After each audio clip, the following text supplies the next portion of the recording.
ये सरकार नमस्कार, माहौल जबरदस्त शानदार। आइए बच्चों, place of supply. Sir topic number 8, chapter number 8 sir place of supply जो आईजीएसटी एक्ट के प्रोविजंस कवर करता है, हम पढ़ते हैं सर। आइए मालिक सर, धूमधाम से हम शुरू करते हैं इस टॉपिक को। I hope sir last chapter RCM and eco पूरा क्लियर, माहौल जबरदस्त शानदार आपके इन पे बन रहा है सर, और मजा आ रहा है आपके इन पर सरकार। आइए, आईजीएसटी एक्ट 2017 सारे provisions of this chapter of this act are not in our syllabus. जो सिलेक्टेड प्रोविजंस हमारे सिलेबस में आते हैं वो हम सब कवर करने वाले हैं। आइए देखते हैं सर। सबसे पहला सर, अच्छा एक बात और सर, आईजीएसटी एक्ट का सेक्शन नंबर 1 हम ऑलरेडी बात कर चुके हैं कि जो चैप्टर नंबर 1 पढ़ा था हमने, लेवी वाला चैप्टर नंबर 2, कि इस एक्ट का नाम आईजीएसटी एक्ट होगा, integrated goods and services tax act 2017 होगा।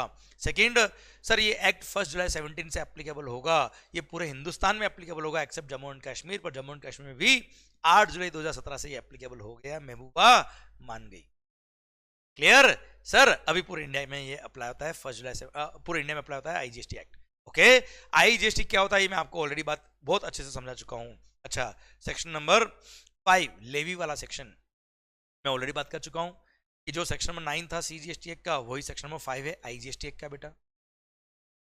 वहां मैक्सिमम रेट थी 20%, यहां मैक्सिमम रेट है 40%। वो इंट्रा स्टेट सप्लाई पे लगता है, ये इंटर स्टेट सप्लाई पे लगता है। Clear sir? ये कुछ बातें जो आईजीएसटी एक्ट के सेक्शन नंबर 5 में लिखी थी, मैं ऑलरेडी आपसे डिस्कस पूरा कर चुका हूं बच्चों। आइए अब हम बाकी के जो सेक्शन हमारे लिए रिलेवेंट है वो सब हम पढ़ रहे हैं। सबसे पहला section number 7 of IGST act, section number 7 of CGST act नहीं बच्चों। सर अब जो भी सेक्शन की मैं बात करूंगा, किसके करूंगा? आपसे आईजीएसटी एक्ट की बात करूंगा। इंटर स्टेट सप्लाई क्या होता है और इंट्रा स्टेट सप्लाई क्या होता है सर, वो शिद्दत से डिफाइन किया हुआ है हमारे आईजीएसटी एक्ट में, जिसको अब हम पढ़ रहे हैं सर। सबसे पहला point sir, inter state supply क्या होता है। देखिए बच्चों, सिलेक्टेड प्रोविजंस आपके सिलेबस में आते हैं, जितना सिलेबस में आता है उतना ही हम पढ़ेंगे आईजीएसटी एक्ट। सबसे पहला, अरे भाई, inter state between 2 states, Maharashtra से Gujarat, clear, is inter state. And intra state मतलब महाराष्ट्र से महाराष्ट्र, दैट्स इट, सिंपल। भले गुड्स हो या सर्विसेज हो। अच्छा, हो सकता है एक स्टेट से दूसरी यूनियन टेरिटरी जा रहा है, वो भी इंटर स्टेट। एक यूनियन टेरिटरी से दूसरी यूनियन टेरिटरी जा रहा है, वो भी क्या है? Inter state. Same union territory में वो क्या है? इंट्रा स्टेट, दैट्स इट, खत्म। पढ़ो। सप्लाई ऑफ गुड्स और services, where the location of the supplier, where the location of the supplier and place of supply, where the location of the supplier and place of supply are in 2 different states, 2 different union territories, or between one state and a union territory is interstate supply. Clear? यहाँ intra को पढ़ो एक बार। supply of goods or services where location of supplier and place of supply are in the same state or same union territory shall be treated as intra-state supply.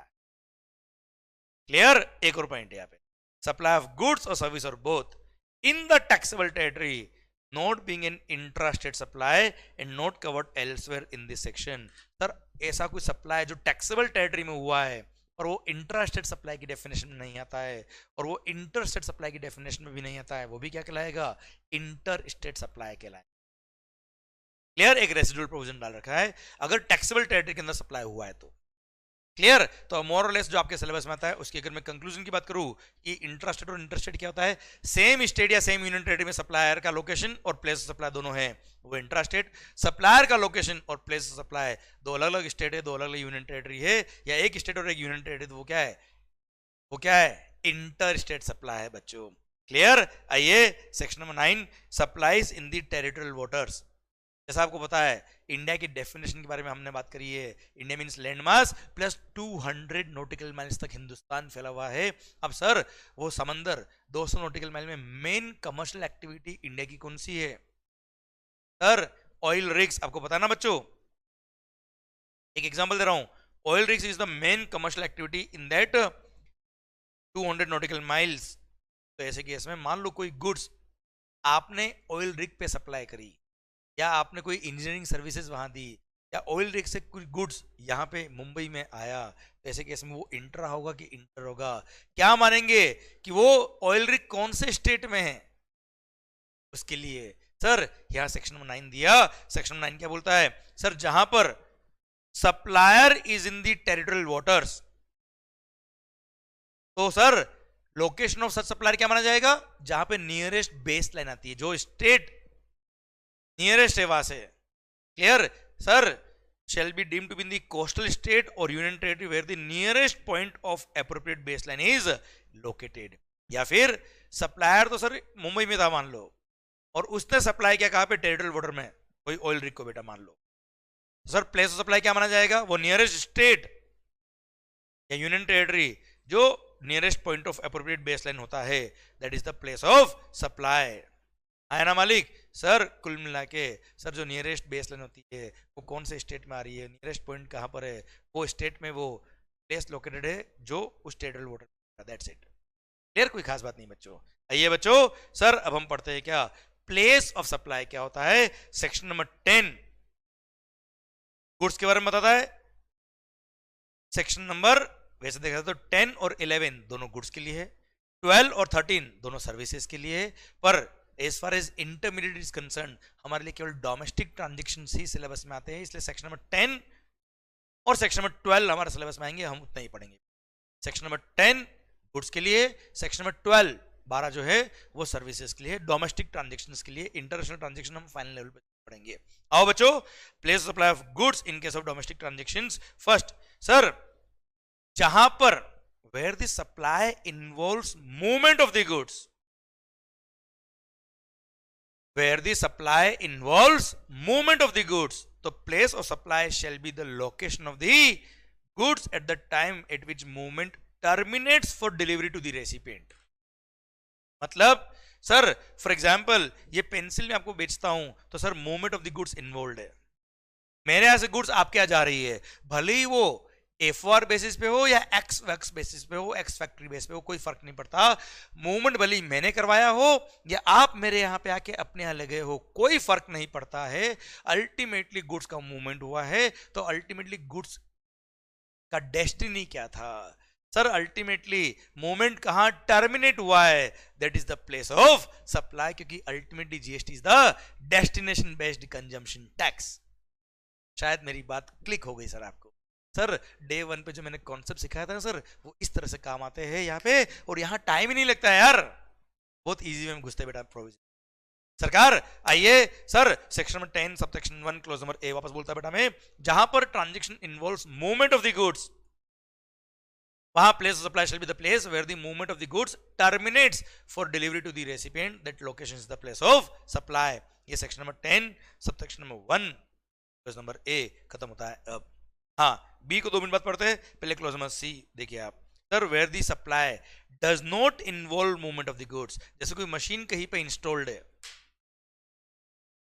मैं आप मेरे customer हो sir, machine मेरी है, मैंने आपको machine दिखाई कि यह मशीन लगी हुई है, क्या पसंद आ रही है क्या?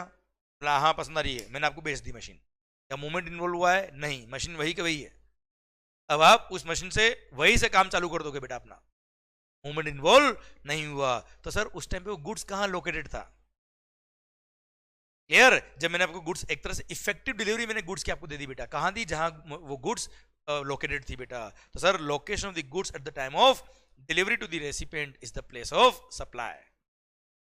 Where the supply does not involve movement of the goods, तो location of the goods at the time of delivery to the recipient is the place of supply। और जहां पे movement of the goods होता है वहां पे where the movement of the goods terminates for delivery to the recipient is the place of supply। Clear मालिक? अब आइए सर क्लोज नंबर, चलो एक बार और क्लोज नंबर सी ए भी पढ़ लो सर पहले आप मालिक। Sir supply made to unregistered person, बड़ा सुंदर पॉइंट है सर। मालिक आप किसी शोरूम पे गए मोबाइल खरीदने के लिए,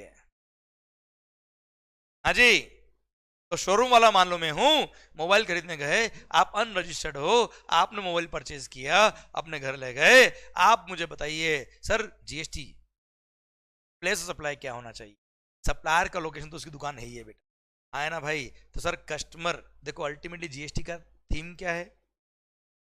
डे वन पे GST is a destination based consumption tax.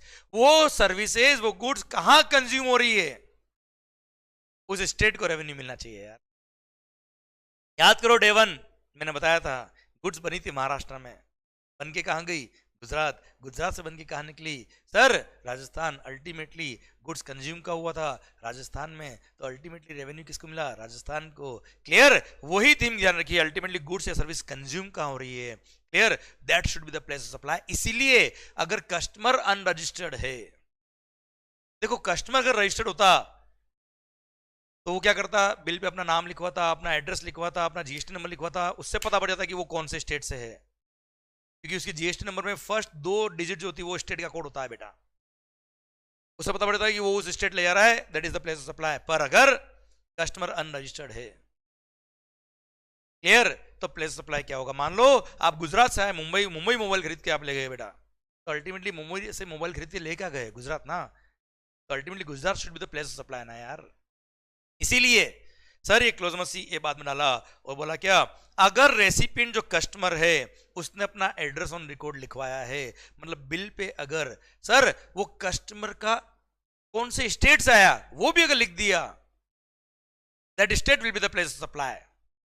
Location of the recipient recorded on the invoice, even if name of the state of the recipient is recorded, will be the place of supply. पर अगर उस customer का address on record bill pay नहीं है, फिर तो sir कभी भी कंज्यूमर आया, गुड्स लेके गया, बिल पे कस्टमर ने अपना कोई एड्रेस वगैरह नहीं लिखा है, तो खुद का दुकान का एड्रेस ही प्लेस ऑफ सप्लाई हो जाएगा। तो ऐसे केस में location of supplier itself where the address of the recipient is not recorded on the invoice is the place of supply. कुल मिला के मैं रिपीट करता हूं बच्चा, अगर बिल पे रेसिपिएंट का एड्रेस ऑन रिकॉर्ड लिख दिया तो रेसिपिएंट का location is the place of supply. Clear, भले ही स्टेट का नाम लिख दिया, केवल इतना से लिखा गुजरात, गुजरात में कहां से आया कोई मतलब नहीं सर, रेसिपिएंट का location will be the place of supply.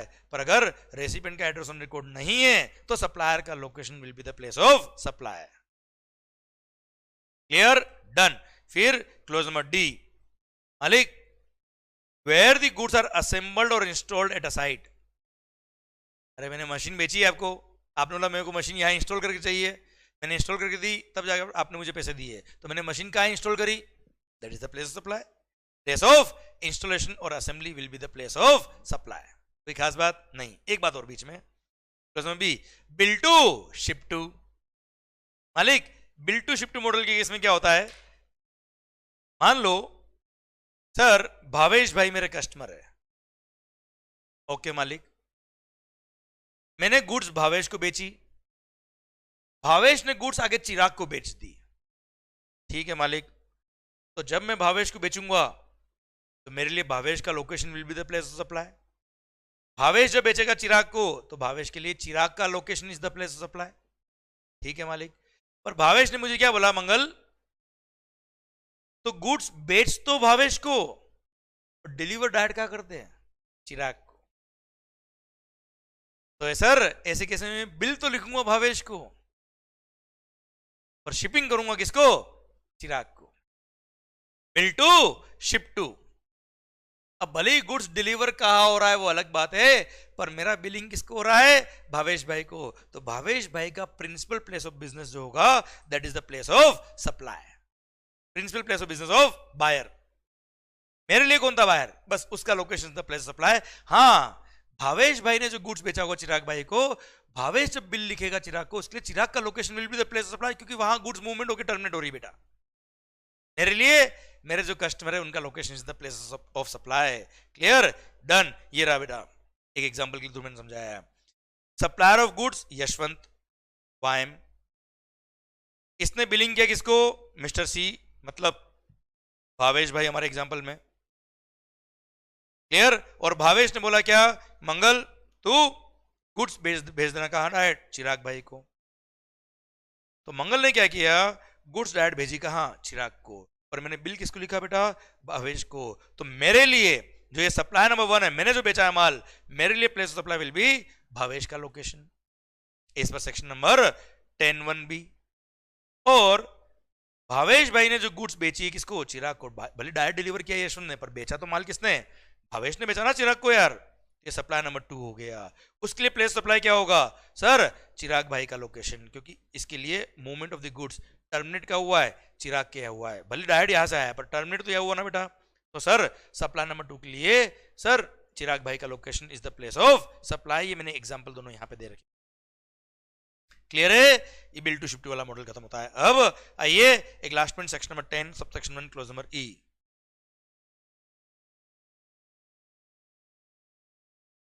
Amount transfer करना तो सर,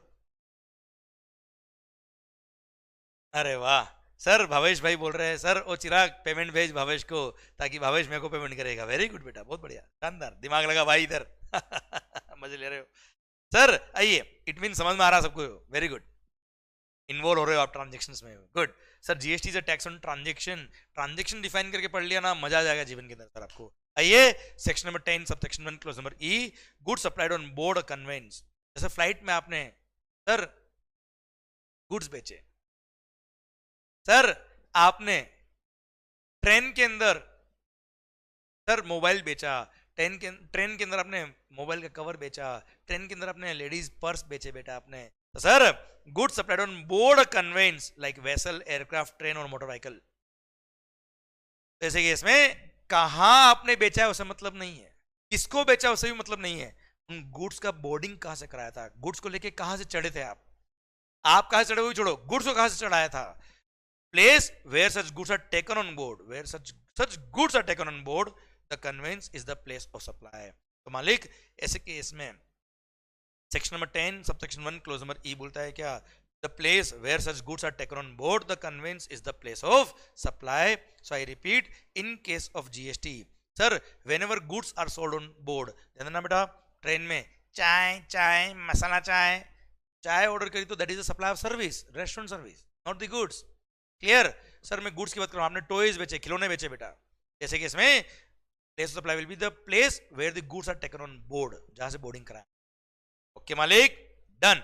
ये आपका सेक्शन नंबर 10 सब सेक्शन 1 पूरा खत्म होता है। अब ये गुड्स का था प्लेस ऑफ सप्लाई, बहुत इजी वे में मैंने समरी बुक में दे रखा है आपको, आई होप समझ में आया, मजा आया बेटा आपको। ये एक छोटा सा सर्कुलर दे रखा है, वो भी तुम्हें समझा देता हूं बच्चों में। सर अगर मान लो ई कॉमर्स प्लेटफॉर्म के थ्रू कोई गुड्स बेचा है, समझना, clarification on place of supply of goods particularly being supplied through e-commerce platform to unregistered persons।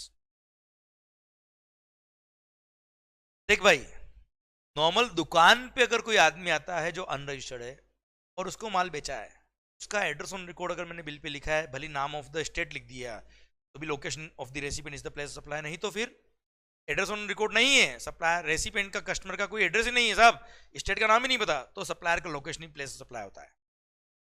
Clear. अब यहां पर आपने ई कॉमर्स के थ्रू बेचा है बेटा, आपने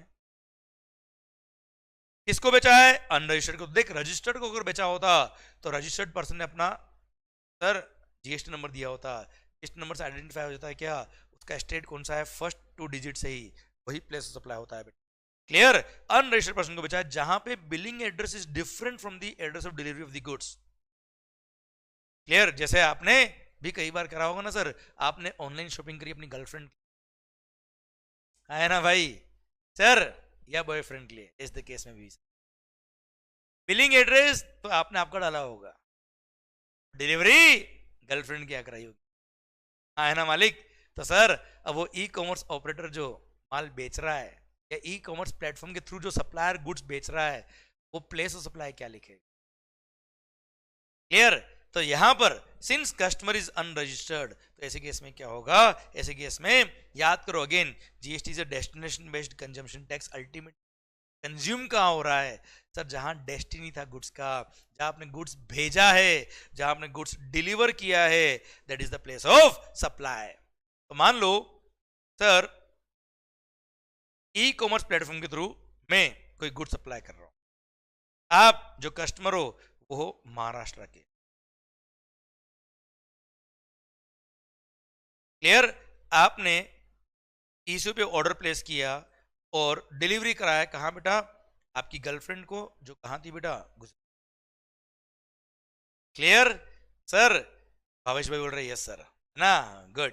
तो sir delivery of the goods आपने अपनी गर्लफ्रेंड क्या कराया जो कहा थी बेटा, गुजरात, अब सर ऐसे केस में सिंस यू आर अनरजिस्टर्ड, पर सर प्लेस ऑफ सप्लाई क्या होगा ऐसे केस में? बिलिंग एड्रेस आपने दिया कहाँ का? महाराष्ट्र का, कोई मतलब नहीं है। डिलीवरी कहाँ किया?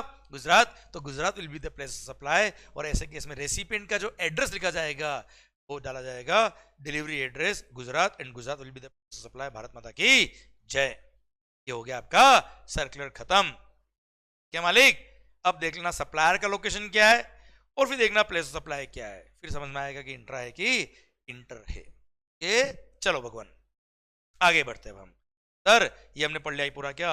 Section number 10 of the IGST act, जो था क्या? Place of supply of goods के लिए इन डोमेस्टिक ट्रांजेक्शंस। अब सर्विसेज के लिए, डोमेस्टिक ट्रांजेक्शंस के लिए प्लेस ऑफ सप्लाई के प्रोविजंस क्या कहते हैं वो भी देखते हैं। बड़े इजी है सर, कोई टफ पॉइंट नहीं है, पर हाँ सर्विसेज में प्रोविजंस ज्यादा है। क्लियर? 14 सबसेक्शन से बेटा आया ना भाई? क्लियर? एक एक करके सोल्व करिए, टफ नहीं लगेंगे आपको, सबको एकदम मिक्स मत करिए, एक एक करके बात करो, बहुत इजी लगता है बेटा। सर ये सबसेक्शंस जब पढ़ते हैं तब लगता है बहुत सारे सबसेक्शन है, मैं तो कह रहा हूँ बहुत अच्छा है। सर जितनी इंडस्ट्री को क्लियरली डिफाइन करते हैं कि ट्रांसपोर्ट के केस में ये होगा, पैसेंजर ट्रांसपोर्ट में ये होगा, टेलीफोन में ये होगा, तो डायरेक्ट आंसर है ना बेटा यार। एग्जाम में तो घुमा फिरा के क्वेश्चन आ ही नहीं पाएगा, फिर तो साफ लिख दिया कि इस केस में ये प्लेस ऑफ सप्लाई है, तो फिर वहां पे एग्जाम में दिमाग लगाना ही नहीं लगाना है अपने को, इसलिए mindset should be very easy.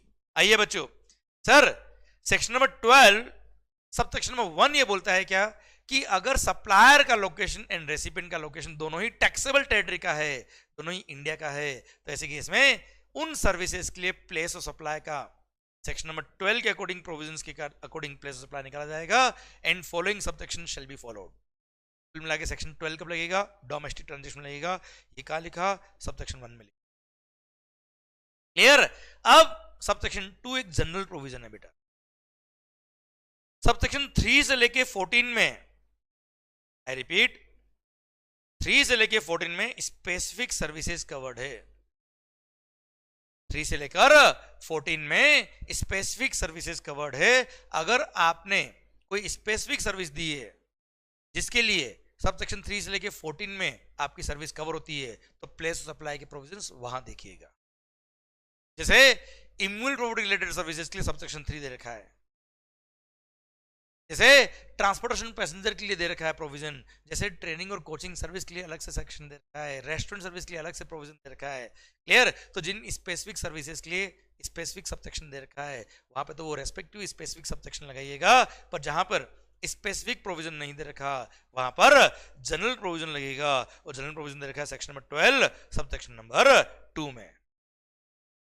अब सिंस स्पेसिफिक सर्विसेज को छोड़ दो तो बाकी सब सर्विसेज के लिए सबसेक्शन 2 लगता है, इसलिए इसको रेसिडुअल प्रोविजन भी बोलते हैं। और वह बोलता है क्या? अगर recipient is registered in GST. General provision क्या बोलता है बेटा? अगर recipient is registered under GST तो रेसिपिएंट का location will be the place of supply. देखो हम पढ़ रहे हैं सर्विसेज बेटा, गुड्स नहीं पढ़ रहे। गुड्स में तो क्या होता है, ये गुड्स मैंने मूवमेंट हुआ, कहां डिलीवर किया, कहां इंस्टॉल किया, that is the place of supply. पर ये तो सर्विसेज है, कंसल्टेंसी सर्विसेज, मैनेजमेंट सर्विसेज, और हाँ है ना सर आप मुझे बताओ मार्केटिंग सर्विसेज। सर यहाँ पे कोई फिजिकल मूवमेंट तो है नहीं गुड्स का कि मैंने आपको कंसल्टेंसी यहाँ दी। अरे कंसल्टेंसी तो होता ओवर द फोन दे दी, होता ओवर ईमेल दे दी। क्लियर? अगर कंसल्टेंसी ओवर द फोन दी, ओवर द ईमेल दी, तो मेरे मालिक प्लेस ऑफ सप्लाई क्या होगा? हो सकता है क्लाइंट के ऑफिस में सर्विस सप्लायर खुद चला गया, हो सकता है क्लाइंट सर्विस सप्लायर के ऑफिस में आ गया, हो सकता है दोनों थर्ड प्लेस पे कहीं मिले। तो सर्विसेज में प्लेस ऑफ सप्लाई क्या होगा? उसके लिए सबसेक्शन 2 दे रखा है, और सबसेक्शन 2 बोलता है क्या? अगर recipient is registered in GST तो मानेंगे कि उसने अपने बिजनेस के लिए सर्विस ली है, और जो उसका लोकेशन है वहीं पे सर्विसेज कंज्यूम हुई, उसी के लिए सर्विसेज काम आई, इसलिए रेसिपिएंट का location will be the place of supply. और अगर रेसिपिएंट जीएसटी में रजिस्टर्ड नहीं है, क्लियर, पर उसका एड्रेस ऑन रिकॉर्ड है, तो फिर location of the recipient will be the place of supply. और उसका अगर एड्रेस ऑन रिकॉर्ड नहीं है तो फिर सप्लायर का location will be the place of supply. I repeat, अगर रेसिपिएंट का एड्रेस ऑन रिकॉर्ड है, अगर रेसिपिएंट का एड्रेस ऑन रिकॉर्ड है, तो रेसिपिएंट का location he place of supply हो जाएगा, that is the destination based consumption tax. पर रेसिपिएंट का लोकेशन रिकॉर्ड नहीं है तो फिर सप्लायर का लोकेशन क्या हो जाएगा, प्लेस ऑफ सप्लाई। पर ये बात नहीं आएगी अगर रेसिपिएंट क्या है, रजिस्टर्ड है, तो बात ही खत्म, उसी का location is the place of supply. Clear, खत्म। ये था जनरल प्रोविजन बेटा। आइए अब स्पेसिफिक प्रोविजन पढ़ते हैं, बड़े इजी प्रोविजन से। सबसे पहला point, services in relation to immovable property, जैसे कंस्ट्रक्शन सर्विस हो गया, वर्क्स कॉन्ट्रैक्ट सर्विस हो गया, sir real estate agent services हो गया, सर कंस्ट्रक्शन का कोऑर्डिनेशन का कोई काम कर रहा है ना, मालिक आर्किटेक्ट सर्विसेज हो गया, इंटीरियर डेकोरेटर सर्विसेज हो गया, होटल अकोमोडेशन सर्विसेज हो गया, बैंक्वेट हॉल बुकिंग सर्विसेज हो गया, शादी में मैरिज गार्डन बुक किया आपने बेटा, कोई कॉन्फ्रेंस हॉल बुक किया आपने। क्लियर सर, हाउस बोट के अंदर hotel accommodation includes house boat also बेटा। क्लियर, या उससे रिलेटेड कोई भी एंसिलरी सर्विसेज हो गई which are in relation to immovable property, उन सब के लिए प्लेस सप्लाई क्या है आप खुद बताइए। जहां प्रॉपर्टी बन रही है वहां मैंने सर्विसेज दी है, तो place of supply shall be the location जहां पर इमूवेबल प्रॉपर्टी और बोट और वेसल इज लोकेटेड और intended to be located is the place of supply. हाँ, वो प्रॉपर्टी अगर आउट ऑफ इंडिया होती तो रेसिपिएंट का location will be the place of supply. I repeat sir, कुल मिला के डेस्टिनेशन बेस्ड कंजम्पशन टैक्स ना यार, डेस्टिनेशन बेस्ड कंजम्पशन टैक्स जहां सर्विसेज कंज्यूम हुई, मैंने कंस्ट्रक्शन किया कहां किया भाई बता, यहां पे क्या, that is the place of supply. Recipient कहीं का भी मतलब नहीं है। क्लियर, पर अगर immovable property is located outside India तो ऐसे केस में रेसिपिएंट का लोकेशन देखने का, वरना नहीं बेटा। और अगर वो इमूवेबल प्रॉपर्टी या बोट या वेसल या hotel is located in multiple states और union territory, then each state और union territory respectively will be the place of supply. और ऐसे केस में प्रोपोर्शनेट वैल्यूएशन मैकेनिज्म यूज करना पड़ेगा, और sir her state will be the place of supply. Example देता मैं आपको बेटा, सर उसके लिए रूल नंबर 4 दे रखा है, वहां एग्जांपल देता हूं मैं आपको बताता हूं। आइए, ये रहा रूल नंबर 4, जैसे hotel accommodation, hotel in guest house club camp site etcetera. अगर मान लो कोई होटल है जो दिल्ली में भी है बेटा, ताज होटल, मुंबई में भी है, गुजरात में भी है बेटा। अब आपने होटल बुक करा है, 1 लाख रुपए दिया, 4 दिन रुके दिल्ली में, 3 दिन रुके गुजरात में, 2 दिन रुके महाराष्ट्र में, प्लेस सप्लाई क्या होगा, number of night stayed at each state location. Here 4:3:2 is the location, is the place of supply respective state wise. Number of night state के रेस्पेक्ट में क्या कर देंगे, प्रोपोर्शनल डिवाइड कर देंगे। अच्छा हाँ, अगर कॉन्ट्रैक्ट के अंदर ही वैल्यूएशन मैकेनिज्म क्लियर किया हुआ कि बॉम्बे वाले होटल का प्राइस इतना रहेगा, गुजरात वाले का इतना रहेगा, दिल्ली वाले के लिए इतना रहेगा, तो respective state will be the place of supply for respective value जो कॉन्ट्रैक्ट में डिफाइन किया हुआ है। और कॉन्ट्रैक्ट में डिफाइन नहीं किया, डायरेक्ट 1 लाख रुपए दिया आपने बेटा, ऐसे केस में number of night stayed at each location उस according place of supply define करेंगे proportionately for each state. And sir in case of house boat और वेसल, जैसे कि इसमें sir time spend, hours spend, कितना टाइम आपने spend किया। जैसे सर केरला में हाउस बोट चलती है बेटा, सर मान लो दूसरे स्टेट में भी क्रॉस करती है, 3 घंटे दूसरे स्टेट में रही, 9 घंटे दूसरे स्टेट में रही, तो सर 3:9 के रेशियो में प्लेस ऑफ सप्लाई डिवाइड कर देंगे और respective state will be the place of supply. Clear, और इसके लिए डिक्लेरेशन देगा कौन, सर्विस प्रोवाइडर की 3 घंटे इस स्टेट में था, 9 घंटे इस स्टेट में था, that respective state will be the place of supply. And sir बाकी सारे केस में देखो, अगर मल्टीपल स्टेट में इमूवेबल प्रॉपर्टी लोकेटेड है और होटल अकोमोडेशन और हाउस बोट के अलावा कोई और सर्विस है, जैसे रियल एस्टेट एजेंट हो गया, सर मल्टीपल स्टेट में आपने प्रॉपर्टी दिलवाई और उसके लिए कमीशन एक साथ ले लिया बेटा सब मिला के। अब सर कौन सा state will place of supply है, जहां जहां प्रॉपर्टी लोकेटेड है। क्लियर, किस रेशियो में, एरिया ऑफ इमूवेबल प्रॉपर्टी के रेशियो में प्लेस ऑफ सप्लाई डिफाइन करेंगे। तो रेस्पेक्टिव स्टेट और union territory will be the place of supply in respect of all other services in relation to immovable property और all other services which are ancillary to immovable property related services. जहां पे multiple state में property located होती है वहां area of immovable property के ratio में divide कर देंगे रेस्पेक्टिव स्टेट को, और रेवेन्यू डिवाइड करके respective state is the place of supply. Clear, done. आइए बच्चों, ये था subsection number 3 regarding immovable property. Subsection number 4 restaurant और catering services, grooming services, personal grooming services, fitness services, beauty treatment services, health services including cosmetic और plastic surgery services. तो इन सब के केस में प्लेस ऑफ सप्लाई क्या होगा, where the services are actually performed.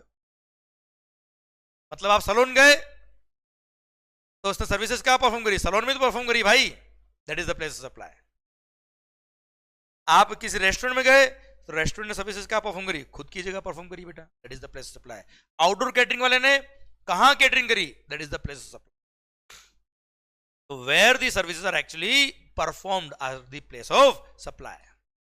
फिर ट्रेनिंग और परफॉर्मेंस अप्रेजल सर्विसेज, ट्रेनिंग और परफॉर्मेंस अप्रेजल सर्विसेज जैसे कोचिंग सर्विसेज। अगर मैंने B2B सप्लाई किया है, जैसे मैंने सर किसी कॉर्पोरेट को ट्रेनिंग दी है बेटा, या मैंने किसी कोचिंग इंस्टीट्यूट को बिल लिखा है बेटा, क्लियर, सामने वाला person is also registered in GST. या मान लो सर जो पर्सन, आप मान लो स्टूडेंट हो और आप जीएसटी में रजिस्टर्ड हो और आपने अपने बिजनेस के लिए सर्विसेज मेरे से ली है बेटा, जैसे कि इसमें B2B सप्लाई अगर है तो location of such registered person will be the place of supply, मतलब रेसिपिएंट का location is the place of supply. पर अगर B2C है, जैसे आप लोग जो स्टूडेंट्स हो who is not registered in GST, तो सर ऐसे केस में where the services are actually performed is the place of supply, जहां मैंने सर्विसेज एक्चुअली परफॉर्म करी that is the place of supply. Clear, जैसे आप मेरे क्लासरूम में आए, मैंने क्लासरूम में पढ़ाया, तो जहां क्लासरूम लोकेटेड था, जहां मैंने सर्विसेज परफॉर्म करी that is the place of supply. अब कहेंगे सर आप तो ऑनलाइन पढ़ा रहे हो, सर मैंने सर्विसेज कहां परफॉर्म करी है? आपके यहाँ पे। हाँ देख लो आपको कहां बैठे हो आप बेटा, आपके यहाँ के पढ़ा रहा हूं मैं, ध्यान रखना ऑनलाइन बैठ के, क्लियर। तो आपका location is the place of supply because मैंने सर्विसेज वहां परफॉर्म करी आपके यहाँ पे बेटा, क्लियर। फिर आता है क्या सर, किसी इवेंट में या अम्यूजमेंट पार्क में आपने एडमिशन लिया है बेटा, एडमिशन मतलब आप अम्यूजमेंट पार्क में एडमिट नहीं होगे बेटा, टिकट, एंट्री टिकट, मूवी देखने गए, इमेजिका गए, वाटर पार्क गए, है ना भाई, किसी भी अम्यूजमेंट इवेंट में गए, कोई एंटरटेनमेंट इवेंट में गए, कोई स्पोर्ट्स इवेंट में गए, कोई क्रिकेट मैच देखने गए, उसका टिकट लिया आपने, या बुक माई शो ने एंसिलरी सर्विसेज दी, एंसिलरी टू एडमिशन मतलब कमीशन लिया उसने, उन सब के लिए प्लेस सप्लाई क्या है? जहां इवेंट हो रहा है या होने वाला, that is the place of supply. Where the event is actually held और वेयर द पार्क और the other place is located, that is the place of supply. ये तो क्या क्या एडमिशन टू इवेंट। अब है इवेंट मैनेजमेंट सर्विसेज, आप event organise कर रहे हो, इवेंट मैनेजमेंट की सर्विसेज दे रहे हो, या उससे रिलेटेड कोई एंसिलरी सर्विसेज दे रहे हो, या किसी इवेंट को आप स्पॉन्सर कर रहे हो, क्लियर। इन सब के लिए प्लेस ऑफ सप्लाई क्या होता है सरकार? यहाँ पे अगेन ये B2B है या B2C है। अगर B2B सप्लाई है मतलब recipient is registered in GST, तो रेसिपिएंट का location is the place of supply, बात ही खत्म, आगे देखने का ही नहीं। अगर B2C ट्रांजेक्शन है, if recipient is not registered in GST, तो कहां इवेंट हो रहा है? That is the place of supply. पर अगर इवेंट आउट ऑफ इंडिया हो रहा है तो सर ऐसे केस में रेसिपिएंट का location will be the place of supply, अगर इवेंट आउट ऑफ इंडिया हो रहा है तो। पर मालिक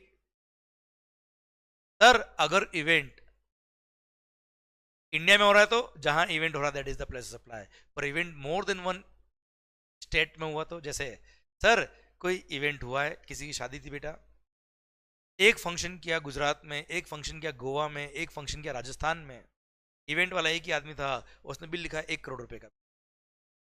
अब तीनों जगह सर इवेंट मैनेजमेंट की सर्विसेज उसने दी है, B2C सप्लाई था, तो respective state will be the place of supply. और ऐसे केस में अगर कॉन्ट्रैक्ट के अंदर वैल्यूएशन मैकेनिज्म दे रखा कि इस स्टेट के लिए वैल्यू इतना रहेगा, इस स्टेट का चार्ज इतना है, इस स्टेट के लिए मेरा इवेंट मैनेजमेंट का फीस इतना है, तो respective fees respective state is the place of supply. पर ऐसा वैल्यूएशन मैकेनिज्म कॉन्ट्रैक्ट में डिफाइन नहीं किया हुआ है, तो रूल नंबर 5 ने डिफाइन किया क्या? जनरली एक्सेप्टेड अकाउंटिंग प्रिंसिपल के हिसाब से देखना पड़ेगा सर, मेरा रूल नंबर 5 क्या बोलता है सर? अगर कॉन्ट्रैक्ट में ऐसा कुछ टर्म्स नहीं दे रखा कि कौन से स्टेट में जो सर्विसेज दी उसके लिए फीस इतनी होगी, ऐसा कुछ डिफाइन नहीं किया है, तो generally accepted accounting principles follow करने पड़ेंगे।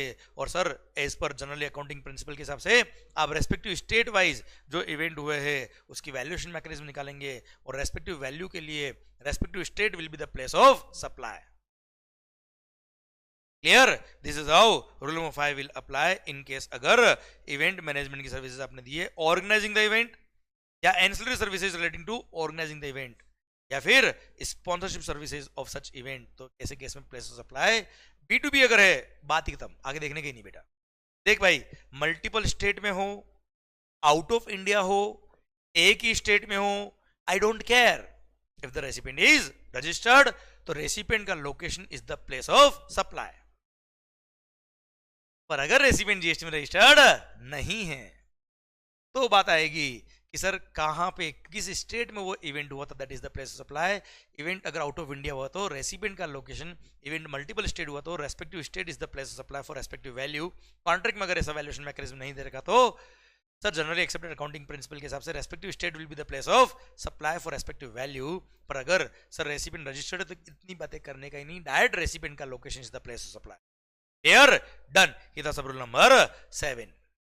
अब एक काम करता हूं, सेक्शन नंबर 12 के अंदर जितना मैंने पढ़ाया ना बेटा, एक बार उसको रिवाइज कराता मैं, फिर आगे वाले सबसेक्शन की बात करूंगा। क्योंकि क्या होता है, जब जब मल्टीपल सबसेक्शन होता है ना सर, तो जब हम पढ़ते तो अपने को लगता है जीवन आगे बढ़ रहा है, पर अब तक जो हुआ हम भूलते जा रहे हैं, कि जिंदगी पीछे छूटती जा रही है और हम आगे बढ़ते जा रहे हैं, ऐसा लगता है।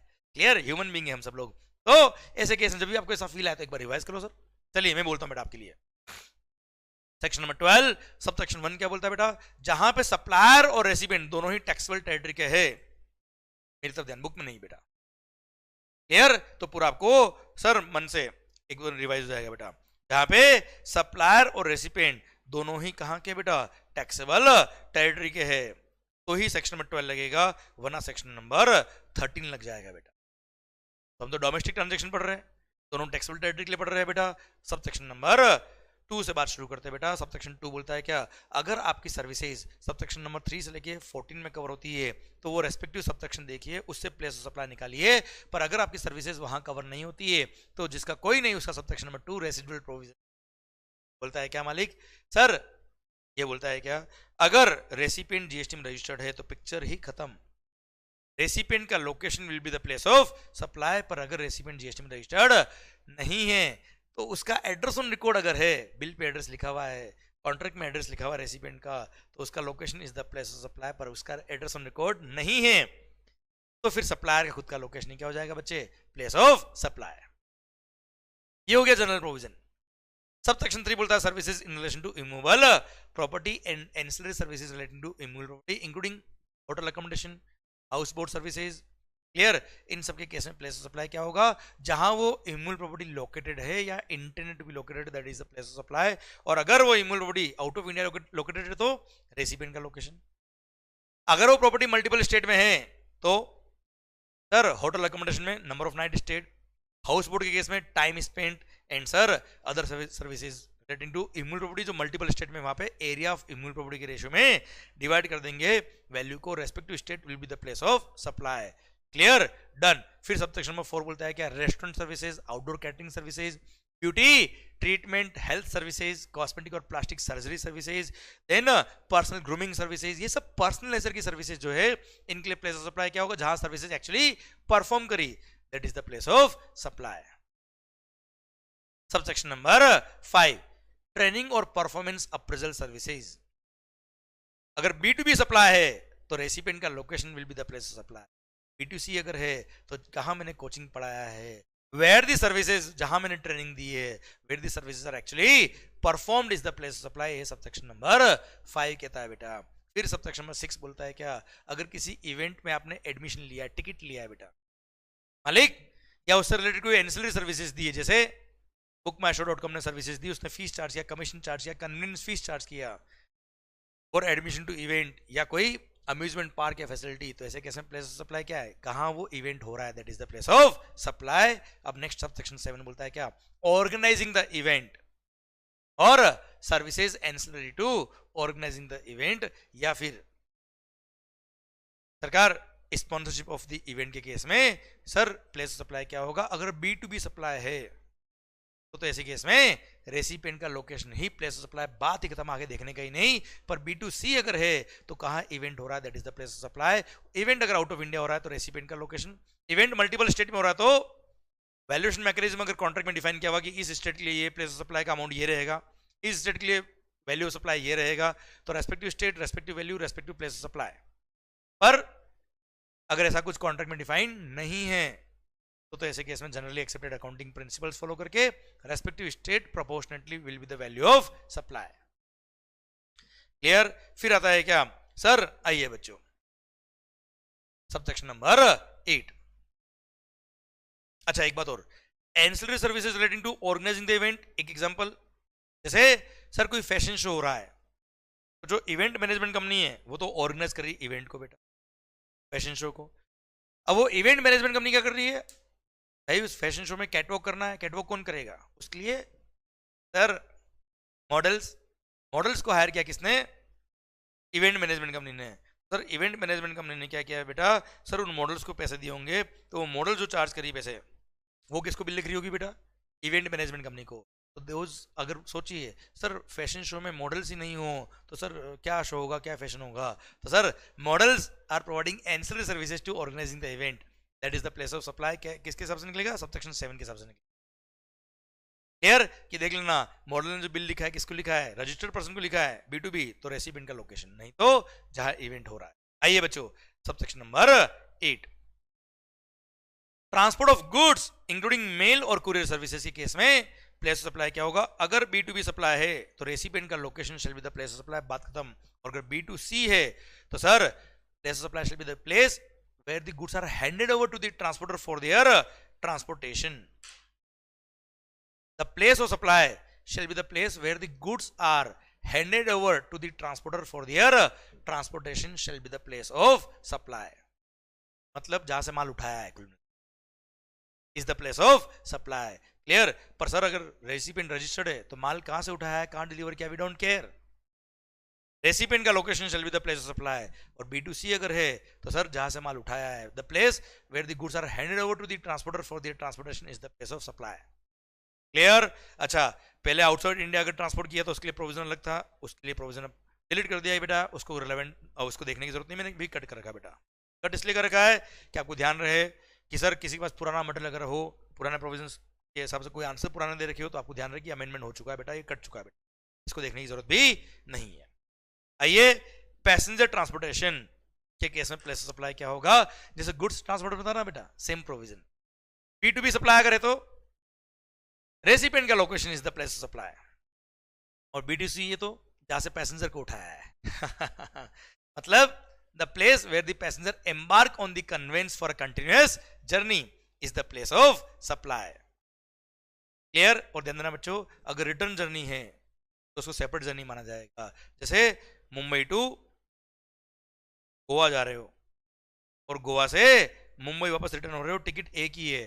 क्लियर। रिटर्न जर्नी अगर है तो भी मुंबई टू गोवा अलग टिकट माना जाएगा, गोवा टू मुंबई अलग जर्नी माना जाएगा।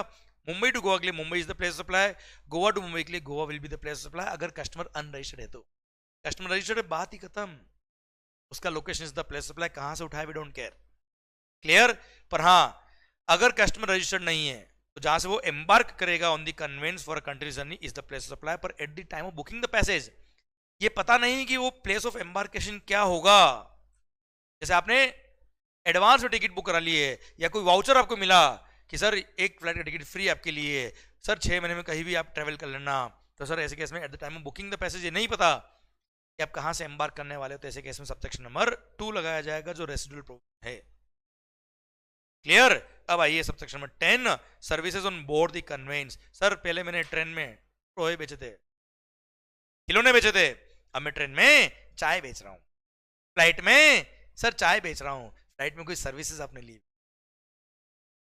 कौन सी भाई, वीडियो गेम खेला, कोई म्यूजिक सब्सक्राइब किया, ऐसा समझो ना यार, कोई खाना बना लिया आपने। क्लियर। पता नहीं क्या क्या सोचते हो आप।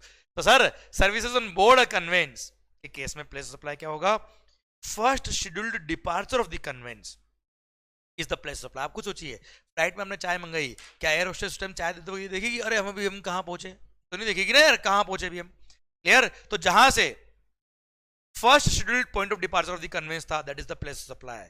पैसेंजर ने एम्बार्क कहां से किया उससे मतलब नहीं है, जैसे कोई ट्रेन है या कोई फ्लाइट है जो चली कहां से, जम्मू एंड कश्मीर से, कहां गई, दिल्ली, दिल्ली से आगे सर बोलो ना इंदौर, इंदौर से मुंबई, मुंबई से चेन्नई। क्लियर। भले ही फ्लाइट और ट्रेनों कुछ भी मान लो, first scheduled point of departure is the Jammu and Kashmir. तो पूरे रास्ते में किसी भी पैसेंजर ने कैसे भी सर्विसेज लिए, Kashmir is the place of supply, बात खत्म। हाँ ये मैं बात कर रहा हूं ऑन बोर्ड जो सर्विसेज ली उसकी बात कर रहा हूं मैं।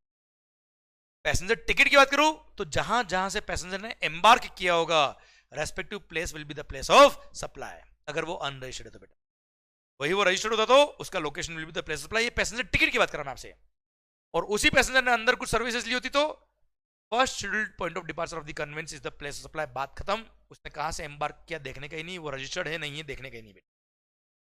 ओके मालिक, आइए बच्चों subsection number 11, telecom services including data transfer, broadcasting, cable and direct to home television services D2H, direct to home Tata Sky services to any person. इन सब के केस में प्लेस सप्लाई क्या होगा? सबसे पहली बात, अगर टेलीफोन वगैरह की बात करें, अगर फिक्स्ड लैंडलाइन है बेटा, पता ना landline connection, fixed line, lease और इंटरनेट लीज सर्किट अगर है या डिश एंटीना लगा हुआ है, तो सर जिस लोकेशन पे वो लैंडलाइन कनेक्शन है या डिश एंटीना है या लीज सर्किट है, that is the place of supply. Location of such fixed equipment shall be the place of supply. Clear? अब अगर भाई साहब हमारे पास तो मोबाइल फोन है पर पोस्टपेड है, तो बिलिंग एड्रेस, पोस्टपेड मोबाइल और इंटरनेट सर्विसेज में billing address of the recipient is the place of supply. पर सर हमारे पास मोबाइल और प्रीपेड कनेक्शन है सर। क्लियर? जो मोस्ट ऑफ द लोगों में आपके सबके पास वही होगा, प्रीपेड मोबाइल या इंटरनेट या direct to home television services अगर है, तो सर अब आपने वो रिचार्ज कहां से कराया? सर अगर आपने ऑनलाइन रिचार्ज कराया होगा, ये दे रखा है सर, इलेक्ट्रॉनिक मोड के थ्रू अगर आपने पेमेंट किया है, तो रेसिपिएंट का लोकेशन रिकॉर्ड जो होगा that will be the place of supply. पर साहब हमने तो कोई दुकान पे जाके रिचार्ज कराया, कोई सिम कार्ड डिस्ट्रीब्यूटर से या सेलिंग एजेंट से हमने सिम कार्ड परचेज किया या रिचार्ज कराया, तो ऐसे केस में सर अब सुनना बात को ध्यान से, यहां दो ट्रांजेक्शन है बेटा। जैसे एयरटेल का कनेक्शन आपके पास है बेटा, एयरटेल ने क्या किया, एजेंट को रिचार्ज वाउचर दिया बेटा, और एजेंट ने कंज्यूमर जो हम सब लोग हैं उनका रिचार्ज किया। दो ट्रांजेक्शन है बेटा। तो एयरटेल टू एजेंट वाले ट्रांजेक्शन के लिए place of supply will B location of the agent. ये रहा, थ्रू सेलिंग एजेंट और रीसेलर और distributor, address of such selling agent और डिस्ट्रीब्यूटर और reseller in the records of the supplier eight the time of supply will be the place of supply. पर agent ने consumer को बेचा है, या होता ना कई बार एयरटेल गैलरी होती है, डायरेक्ट एयरटेल से एंड कंज्यूमर ने परचेज कर लिया वाउचर या रिचार्ज करा दिया बेटा। तो ऐसे केस में वो दुकान का address where such pre payment is received by any person to final subscriber, location where such pre payment is received, दुकान का लोकेशन जहां पे माल बेचा है, माल मतलब रिचार्ज। Clear sir? तो इन केस अगर प्रीपेड मोबाइल की बात कर रहे हो, प्रीपेड इंटरनेट की बात कर रहे हो, टाटा स्काई की बात कर रहे हो, ऑनलाइन रिचार्ज अगर आपने कराया है, तो ऐसे केस में रेसिपिएंट का एड्रेस ऑन रिकॉर्ड होगा, that is the place of supply. वो यहां हमने पढ़ा बेटा। क्लियर? और अगर इलेक्ट्रॉनिक मोड में नहीं, नॉर्मल मोड में है, तो सर एयरटेल ने, एयरटेल एक एग्जांपल है, उसने फाइनल सब्सक्राइबर को डायरेक्ट बेच दिया या एजेंट ने फाइनल सब्सक्राइबर को बेचा है, तो where such prepayment is received is the place of supply. और सर अगर एयरटेल ने सर सेलिंग एजेंट को बेचा है या डिस्ट्रीब्यूटर को बेचा है, एजेंट को बेचा, तो ऐसे केस में वो सेलिंग एजेंट या डिस्ट्रीब्यूटर का लोकेशन जो होगा that is the place of supply. Clear sir? फिर आता है क्या अदर केसेस, अगर कोई केस बच गया हो, अगर ऊपर कवर नहीं होता है, तो ऐसे केस में अगेन रेसिपिएंट का location is the place of supply, और रेसिपिएंट का एड्रेस ऑन रिकॉर्ड नहीं है, तो फिर सप्लायर का location will be the place of supply. Clear? अब आ रहा है क्या लीज्ड सर्किट। लीज सर्किट में क्या होता है बेटा, जहां वो लीज सर्किट लोकेटेड है that is the place of supply. पर अगर लीज सर्किट मोर देन वन स्टेट में लोकेटेड है, तो respective state will be the place of supply. और कॉन्ट्रैक्ट के अंदर डिफाइन किया हुआ कि इस स्टेट के लिए वैल्यू ये रहेगा, तो respective state is the place of supply for respective value. पर कॉन्ट्रैक्ट में डिफाइन नहीं किया हुआ, तो रूल नंबर 6 देखना पड़ेगा। रूल नंबर 6 क्या बोलता है बेटा, देखिए ध्यान से। सरकार आज जैसे एयरटेल ने पूरे इंडिया के अंदर लीज्ड सर्किट बिछा रखे सर। अब कोई कंपनी है, प्राइवेट कंपनी, जैसे हैथवे इंटरनेट, हैथवे इंटरनेट क्या चाहता है कि मैं भी गुजरात में सर्विसेज दूं, और गुजरात में उसके पास लीज सर्किट नहीं है, वो वाईफाई कनेक्शन इंटरनेट सर्विस देना चाहता है, पर उसके पास खुद का लीज सर्किट नहीं है। तो ऐसे केस में हैथवे ने क्या किया, एयरटेल से बात करी कि भाई आपका जो लाइन है उसमें से कुछ लाइन का जो डेटा है वो हमको शेयर कर दो सर, ताकि हम भी अपनी सर्विसेज गुजरात में दे पाए। तो एयरटेल ने सर्विसेज दी किसको, हैथवे को। तो ऐसे केस में लीज्ड सर्किट की सर्विसेज दी हैथवे को। तो ऐसे केस में लीज सर्किट कार्ड लोकेटेड था गुजरात में, Gujarat will be the place of supply. Airtel ने 100 करोड़ रुपए चार्ज किए किससे, हैथवे से। For giving lease circuit services in Gujarat, तो Gujarat will be the place of supply for 100 crore. पर अगर हेथवे ने कॉन्ट्रैक्ट किया होता किसके लिए, महाराष्ट्र, गुजरात और राजस्थान, तीनों के लिए, तीनों को मिला के 500 करोड़ रुपए चार्ज किए एयरटेल ने हेथवे से। What will be the place of supply, अगर कॉन्ट्रैक्ट में डिफाइन किया हुआ है क्या कि राजस्थान के लिए सर्किट का वैल्यू इतना रहेगा, गुजरात के लिए इतना वैल्यू रहेगा, दिल्ली के लिए इतना रहेगा, तो respective state is the place of supply. पर अगर ऐसा डिफाइन नहीं तो ऐसे केस में 1:1:1 के रेशियो में डिफाइन करना पड़ेगा। जहां जहां लीज सर्किट के पॉइंट है, सर जैसे दिल्ली में एक पॉइंट है और एक 2 ही पॉइंट है, चलो मान लो एक पॉइंट दिल्ली में, एक पॉइंट महाराष्ट्र में, तो दिल्ली के लिए 1 पॉइंट, महाराष्ट्र के लिए 1 point, 1:1 is the place of supply. Number of points, it will be proportionate to number of points lying in each state or union territory, respective state will be the place of supply। clear, जैसे एक point का है महाराष्ट्र में, एक point का है दिल्ली में, तो 1:1 के रेशियो में डिवाइड कर देंगे वैल्यू को। पर अगर बीच में कोई इंटरमीडिएट पॉइंट भी है, जैसे गुजरात में भी बीच में एक पॉइंट है जहां से आप लीज सर्किट की सर्विस गुजरात में भी दे रहे हो बेटा, तो सर दिल्ली के लिए एक पॉइंट हो गया बेटा starting point, clear, and point हो गया कहां पे बेटा, महाराष्ट्र में, वो तो 1:1 है ही है, और बीच में एक और पॉइंट का है बेटा गुजरात में, सर 1:1:1 के रेशियो में वैल्यू को डिवाइड कर देंगे और रेस्पेक्टिव स्टेट दिल्ली, गुजरात जहां से इंटरमीडिएट पॉइंट है जहां से आप सर्विसेज दे रहे हो, एंड महाराष्ट्र 500 करोड़ को 1:1:1 के रेशियो में डिवाइड कर देंगे और respective state will be the place of supply for Airtel. Clear, ये लीज सर्किट की सर्विसेज इन मल्टीपल स्टेट जो आपने प्रोवाइड करी उसके लिए प्लेस ऑफ सप्लाई हमने पढ़ा। क्लियर मालिक, आइए सर ये था आपका क्या सबसेक्शन नंबर 11 जो बड़ा सबसेक्शन था बेटा। आओ अब छोटे से 3 पॉइंट बचे, banking and other financial services including stock broking services. Banking and other financial services including stock broking services के केस में रेसिपिएंट का location will be the place of supply. पर अगर रेसिपिएंट का लोकेशन सर अवेलेबल नहीं है तो supplier का location will be the place of supply. पहले प्राइमरी क्या करेंगे, रेसिपिएंट का लोकेशन, और रेसिपिएंट का लोकेशन अगर अवेलेबल नहीं है तो सप्लायर का लोकेशन। जैसे बैंक में आपका अकाउंट है तो डेफिनेटली आपका एड्रेस ऑन रिकॉर्ड उनके पास है ही है, वही प्लेस ऑफ सप्लाई। सर पर मान लो मेरा बैंक में अकाउंट नहीं है, मैं तो केवल एक डिमांड ड्राफ्ट बनाने गया और डिमांड ड्राफ्ट के लिए उन्होंने 100 रुपए मेरे से चार्जेस लिए, देखिए 1 लाख रुपए का डिमांड ड्राफ्ट बनवाया, डिमांड ड्राफ्ट 1 लाख रुपए जो दिए वो तो कोई सप्लाई नहीं है, तो मनी था केवल, इसलिए 100 रुपए सर्विस फीस चार्ज किया, वो 100 रुपए का लिए प्लेस ऑफ सप्लाई क्या होगा, सर मेरा एड्रेस और रिकॉर्ड इनके पास नहीं है, बैंक का लोकेशन ही क्या हो जाएगा, प्लेस ऑफ सप्लाई। आइए सबसेक्शन नंबर 13 इंश्योरेंस सर्विसेज के केस में, सर अगर मैंने B2B सप्लाई किया है जिसका इंश्योरेंस किया है वो रजिस्टर्ड जीएसटी में, तो ऐसे केस में लोकेशन ऑफ दी रेसिपिएंट, और अगर customer is not registered in GST तो ऐसे केस में location of the recipient he place of supply होगा, क्योंकि सर जिसका इंश्योरेंस किया है उसका एड्रेस ऑन रिकॉर्ड तो होगा ही होगा, वो रजिस्टर्ड तो उसका लोकेशन, वो रजिस्टर्ड नहीं तो रेसिपिएंट का लोकेशन। क्यों, उसका एड्रेस होगा ही होगा, कल को मर गया पैसे क्या भेजेंगे बेटा, उसके लोकेशन भेजेंगे ना यार, इसलिए रेसिपिएंट का लोकेशन तो हमेशा होता ही होता है। इसलिए इंश्योरेंस सर्विस के केस में B2B सप्लाई में रेसिपिएंट का लोकेशन, और B2C के केस में रेसिपिएंट का एड्रेस ऑन रिकॉर्ड होगा ही होगा, उसका location is the place of supply.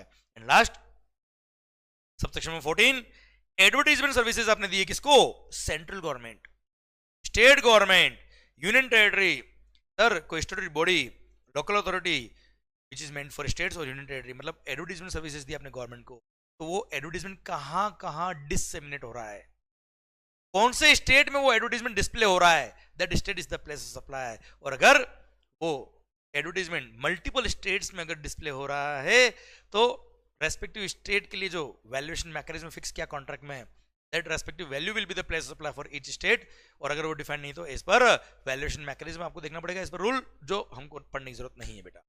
Clear, proportionate value in case of multiple state और यूनियन टेरिटरी, जहां पर वो एडवर्टाइजमेंट इज डिसेमिनेटेड, ब्रॉडकास्टेड और डिस्प्लेड, जहां जहां वो एडवर्टाइजमेंट रन हुआ है, that is the place of supply. Clear, ये था सेक्शन नंबर 12 सबसेक्शन नंबर 14। अब ध्यान रखिएगा बेटा, अगर आपकी सर्विसेज सबसेक्शन नंबर 3 से लेकर 14 में कवर नहीं होती है तो सबसेक्शन नंबर 2 देखने का। मैं मानता हूं सेक्शन नंबर 12 में मल्टीपल सबसेक्शन है, इसलिए कभी कभी अपनों लगता है और इतने सारे सबसेक्शन, टेंशन नहीं लेने का। मैं एक क्वेश्चन पूछता हूं आपसे, चलो एक सिंपल सा क्वेश्चन मेरा आपसे, मान लो एबीसी प्राइवेट लिमिटेड ने पीक्यूआर, सॉरी एबीसी, चलो मैं एक चार्टर्ड अकाउंटेंट, मैंने कंसल्टेंसी सर्विसेज दी एबीसी प्राइवेट लिमिटेड को रिगार्डिंग जीएसटी, उसके लिए फीस चार्ज किया ₹1,00,000, what will be the place of supply? This is the simple question. तो ध्यान रखिए, जब भी ऐसे क्वेश्चन आपके सामने आ जाए तो सबसे पहले चेक करो सबसेक्शन 3 से लेके 14 में कवर है क्या, चेक करो। 3 था किसके लिए? इमूवेबल प्रॉपर्टी वाला, इमूवेबल प्रॉपर्टी फॉर रेस्टोरेंट और catering services, beauty treatment, health services, cosmetic, plastic surgery, उसमें नहीं था। 5 ट्रेनिंग और परफॉर्मेंस अप्रेजल सर्विसेज, मैंने कोई कोचिंग तो दी नहीं बेटा, कंसल्टेंसी दी मैंने। 6 इवेंट में एडमिशन वाली सर्विसेज। 7 इवेंट मैनेजमेंट या स्पॉन्सरशिप सर्विसेज या एंसिलरी सर्विसेज बेटा। 8 गुड्स ट्रांसपोर्टेशन नहीं। 9 passenger transportation. 10 onboard services, flight में मैंने सर्विसेज दी। 11 sir telephone services, broadcasting services, याद आया बेटा आपको? Data transfer services, leased circuit की सर्विसेज, इंटरनेट सर्विसेज। फिर 12 banking and other financial services including stock broking services. 13 sir insurance services. 14 advertisement to government वाली सर्विसेज। देखिए मैंने आपके लिए ऑडिट किया, मैंने आपको कंसल्टेंसी दिया, कहीं पे भी ये कवर नहीं था सबसेक्शन 3 से लेके 14 में। तो सर जिसका कोई नहीं उसका सबसेक्शन नंबर 2, और सबसेक्शन नंबर 2 क्या बोलता है? अगर B2B ट्रांजेक्शन है, अगर recipient is registered in GST, तो रेसिपिएंट का location will B place of supply, और रेसिपिएंट अगर जीएसटी में रजिस्टर्ड नहीं है तो सर ऐसे केस में सर उसका एड्रेस ऑन रिकॉर्ड अगर है रेसिपिएंट का तो वो, नहीं तो फिर सप्लायर का location will be the place of supply. अब मैंने कंसल्टेंसी दी जिसको, देख लेना वो रजिस्टर्ड है कि नहीं है। रजिस्टर्ड है, बात खत्म, उसका लोकेशन। रजिस्टर्ड नहीं है, अब देखो क्या उसका एड्रेस ऑन रिकॉर्ड मेरे पास है, अगर है तो वो location is the place of supply, वो नहीं है तो सप्लायर का location will be the place of supply. इसी के साथ भारत माता की जय। ये पूरा सेक्शन में 12 का कॉन्फिडेंस आपका अब 100% बढ़ गया होगा। ये समरी बुक बहुत ही सुंदर दे रखी मैंने, इससे एक बार जरूर आप रिवाइज करिएगा। आया ना भाई? बहुत बढ़िया है सर, गुड गुड चिराग, क्लियर, डन। आइए सर, ये जो आईजीएसटी के रिलेवेंट रूल्स थे वो जहाँ आए थे रेफर, वो भी हमने पढ़ लिए बच्चों। सर एक सर्कुलर लास्ट बचा है हमारे लिए एडवर्टीजमेंट सेक्टर को लेके, वो भी देख लेते हैं sir. Sir clarification regarding place of supply in case of supply of services in respect of advertisement sector. अब एडवर्टाइजिंग सेक्टर के लिए प्लेस ऑफ सप्लाई क्या होगा, मैं आपको सर इसमें 2 केस दे रखे हैं, केस नंबर 1, केस नंबर 2, और इन दोनों का क्लेरिफिकेशन दे रखा है कि place of supply case number 1 में ये होगा, केस नंबर 2 में प्लेस ऑफ सप्लाई ये रहेगा। मैं आपको बहुत ही सुंदर तरीके से यहां समझा देता हूं। सरकार सिंपल समझिए, आज मान लो मुंबई मरीन ड्राइव, यहां मुझे किसी होर्डिंग पे एड लगवाना है सर, इनडायरेक्ट टैक्स का सीए इंटरमीडिएट का fast track batch by CA Yashwant Mangal is now available throughout the country. Clear sir? अब मेरे को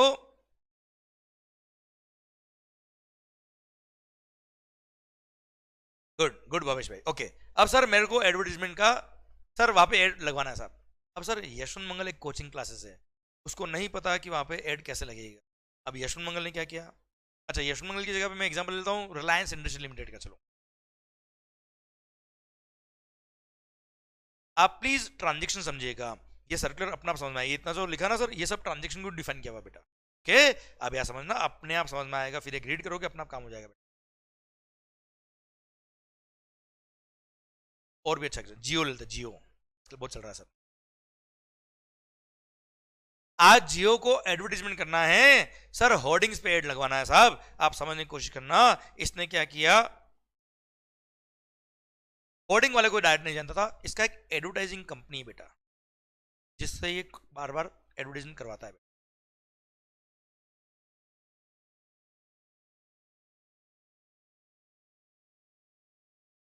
सर जिसका नाम है क्या,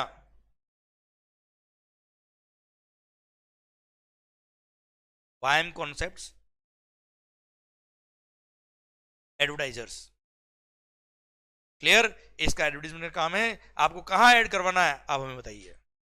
न्यूज़पेपर में ऐड डलवाना है, रेडियो में ऐड करवाना है, टीवी में ऐड करवाना है, होर्डिंग लगवानी है, पूरे हिंदुस्तान में कैसा ऐड चाहिए मुझे बताओ, मैं करा दूंगा सब। सोशल मीडिया पे एडवर्टाइजमेंट करना है, सब करवा देंगे। तो हमारा काम क्या है, एडवर्टाइजमेंट का। We are advertisement company. YM concepts advertisers के। सर जियो ने हमसे संपर्क किया, बोला मरीन ड्राइव पर जो होर्डिंग्स है वहां ऐड चाहिए, और वहां पे भी एक लोकेशन बता दी, इस वाले होर्डिंग पे हमको हमारा ऐड चाहिए। अब साहब वो होर्डिंग तो हमारा है नहीं, वो होर्डिंग था किसी कॉन्ट्रैक्टर का।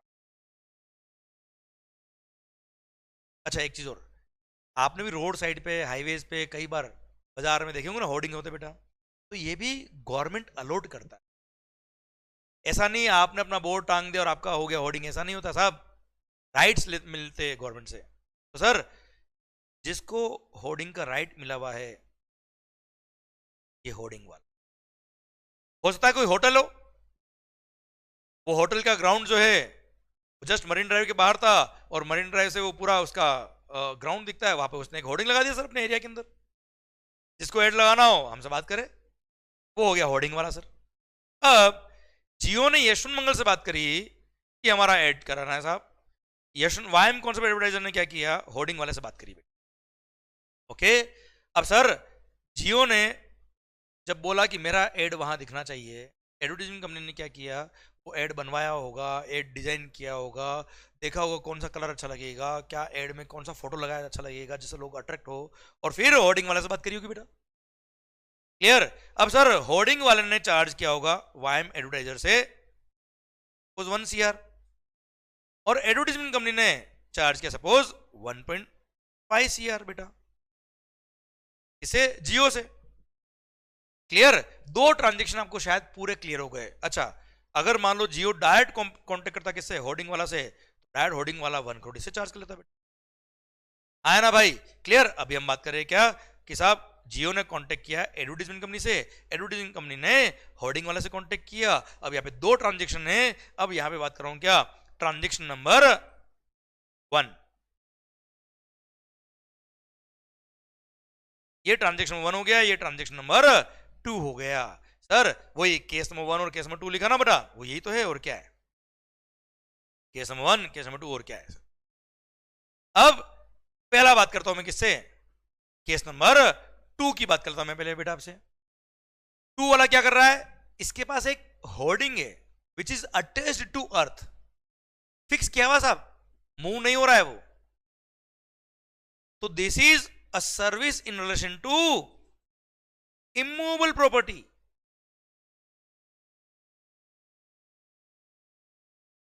क्लियर। तो सर ये इमूवेबल प्रॉपर्टी रिलेटेड सर्विसेज दे रहा है, और सर होर्डिंग वाले ने जो चार्ज किया है that is a service in relation to immovable property. और आपको पता है services in relation to immovable property के लिए प्लेस ऑफ सप्लाई का सेक्शन नंबर 12 सबसेक्शन नंबर 3 लगेगा, और सर सेक्शन नंबर 12 सबसेक्शन 3 बोलता है क्या, जहां प्रॉपर्टी लोकेटेड है that is the place of supply. Clear.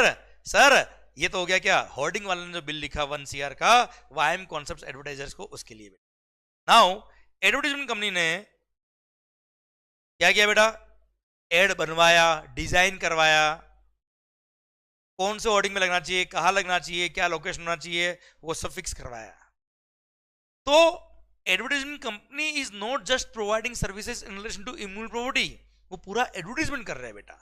They are providing advertisement services, they are not providing hiring of the that area, वो property नहीं दी उन्होंने। Clear, they are creating the entire ad and they are just providing advertisement services as a contract as a whole, they are not giving any property on rent। Sir यहाँ पे hoarding वाले को देखा जाए तो hoarding वाले ने property rent पे दी है, किसको, होर्डिंग अपने आप में एक इमूवेबल प्रॉपर्टी हो गया बेटा, उसने रेंट पे दी किसको, एडवर्टाइजमेंट कंपनी को। अब उसने बोला एडवर्टाइजमेंट कंपनी को क्या, तेरे मर्जी उसका एड लगा, जियो का लगाना जियो का लगा, यशवंत का लगाना यशवंत का लगा, सर XYZ का लगाना XYZ का लगा। मैंने देखो ये रेंट पे दे दिया साहब 1 महीने के लिए, उसके लिए 1 CR चार्ज करूंगा मैं।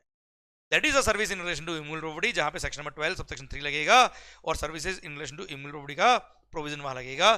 पर advertisement company is not providing renting वाला service, it is not providing service in relation to immovable property, they are just providing advertisement services, जिसके अंदर होर्डिंग भी आ रहा है, जिसके अंदर एड बनना, डिजाइन करना, उससे कांटेक्ट करना, बात करना, सब कुछ आ रहा है, इट्स एन ओवरऑल पैकेज। तो वहां पर सेक्शन नंबर 12 सबसेक्शन नंबर 2 जो जनरल प्रोविजन है, जो रेसिडुअल प्रोविजन है वो लगेगा, और वो बोलता है क्या रेसिपिएंट अगर जीएसटी में रजिस्टर्ड है तो उसका लोकेशन, नहीं है तो उसका एड्रेस ऑन रिकॉर्ड होगा वो लोकेशन, नहीं तो फिर रेसिपिएंट का लोकेशन क्या हो जाएगा बच्चों, place of supply. This is how sir transaction number 1 and 2 are defined. I hope you got the entire point.